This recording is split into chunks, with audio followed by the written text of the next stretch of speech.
living life, everyday, late at night, not okay.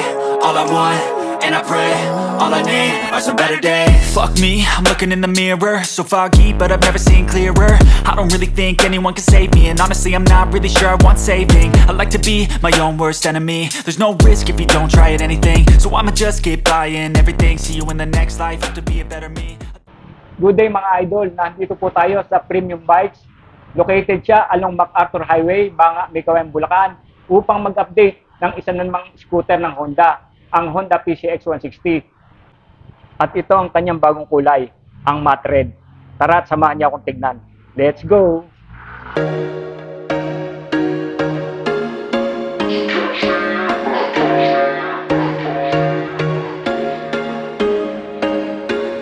There was once a day that I would pray for you. I'd go and misbehave just so you'd notice too. Sneaking looks up and down from across the room.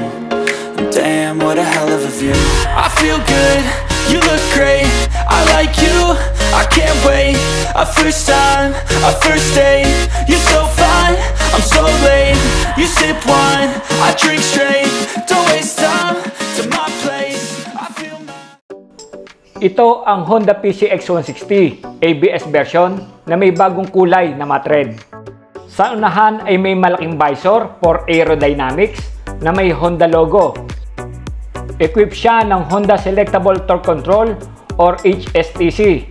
Ina-adjust niya ang hatak sa anumang uri ng kalsada. May maliwanag na integrated LED headlights at daytime running lights, lalo at aabutan ka ng gabi sa kalsada. May pagka-modern looks ang harapang bahagi ng scooter na ito. May magandang kalidad na front fender.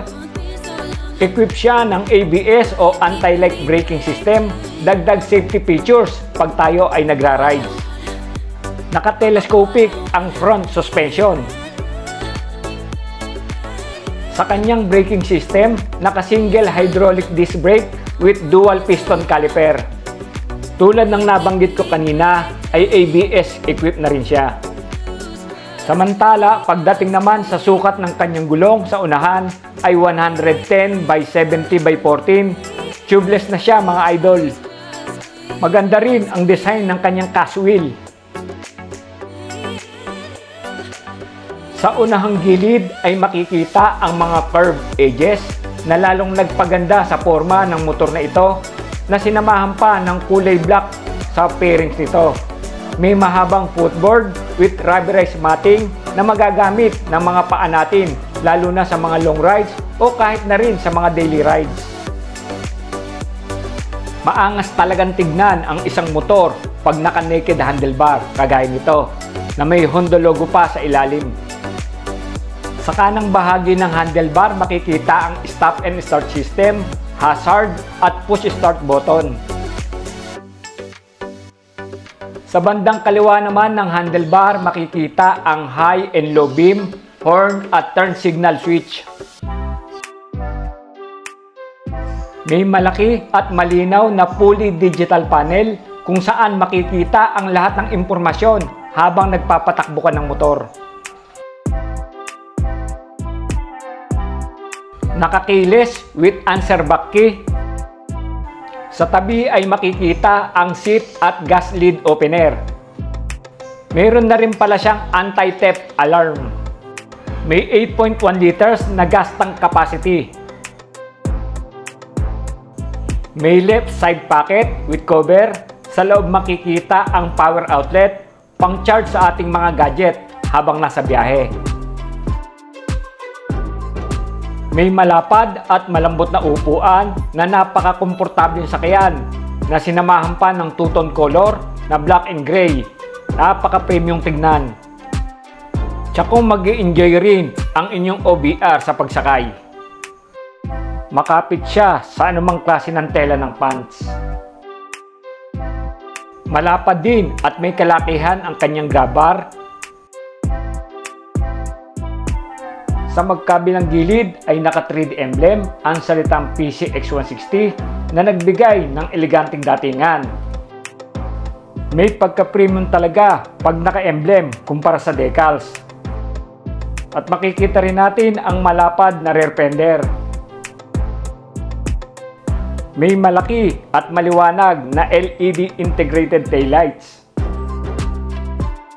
Naka-ESP Plus or Enhanced Smart Power. May maganda at kakaibang design ng tapakan ng angkas. At equip siya ng side stand kill switch for safety purposes. Para sa mga nakakalimot na magpaandar na naka-engage ang side stand. Pagbukas mo ng underseat compartment ay makikita ang malaking space na pwedeng paglagyan ng extra helmet, tools, documents, kapote o kung anong pangangailangan mo sa pagra-rides. Ito ay may maximum total capacity na 30 liters. Kung biting ka pa ay pwede kang maglagay ng aftermarket na top box. Sa kabilang banda naman ang kanyang tabucho na may heat guard para iwas paso, lalo na sa mga angkas na laging naka-shorts. May tire hugger na rin pala ito para ma-minimize ang talsik ng mga putik. Naka-liquid cooled para di mag-overheat kahit sa long rides. Naka-dual shock unit swing ang kanyang rear suspension. Single hydraulic disc brake with dual piston caliper naman ang rear braking system. Ang sukat naman ng gulong niya sa hulihan ay 130 by 70 by 13 tubeless. Ang Honda PCX ay may displacement na 157cc, 4-stroke, 4 valves, single overhead cam, at meron siyang maximum power na 11.8 kW at 8,500 RPM at meron siyang maximum torque na 14.7 Nm at 6,500 RPM. Pagdating naman sa kanyang dimension, meron siyang height na 1,108 mm, width na 742 mm, length na 1,935 mm, at tumitimbang siya ng 131 kg. May seat height na 764 mm at ground clearance na 134 mm. Ang kanya namang SRP ay 154,560 pesos.